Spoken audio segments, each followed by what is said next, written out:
सदियों पहले की बात है। एक बार एक बुलबुल को अत्यधिक भूख लगी। वो भोजन तलाश करते करते एक अमरूद के पौधे पर जा बैठी और अपनी चोंच से अमरूद कुतरने लगी। ऐसा करते हुए उसने उतने अमरूद खाए नहीं थे जितने की चोंच मार मार कर जमीन पर फेंक दिए थे। अमरूद के पौधे से इस तरह की बर्बादी सहन नहीं हुई। उसने बुलबुल से कहा, ओ बुलबुल, तुझमें और तोते में भला अब क्या फर्क रह गया है? वो भी खाता कम है और नष्ट ज्यादा करता है। तुम भी वैसा ही कर रही हो।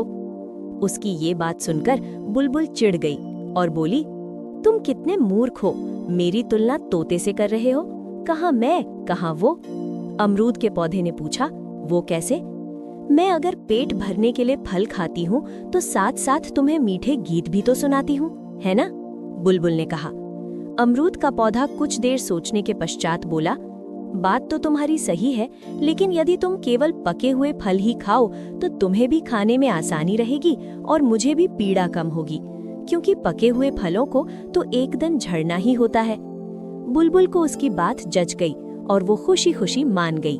उसके बाद वो पके हुए फल ही खाने लगी। जब उसका पेट भर जाता तो वो एक भी फल को व्यर्थ चोंच न मारती।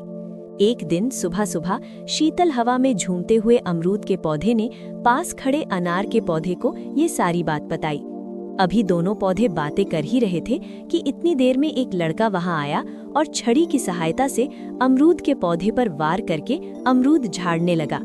उसने कच्चे, अध पके और पके सभी तरह के कितने ही अमरूद झाड़कर जमीन पर गिरा दिए। फिर उनमें से जो पके और अच्छे लगे वो चुन लिए, बाकी वहीं जमीन पर गिरे रहने दिए और चला गया।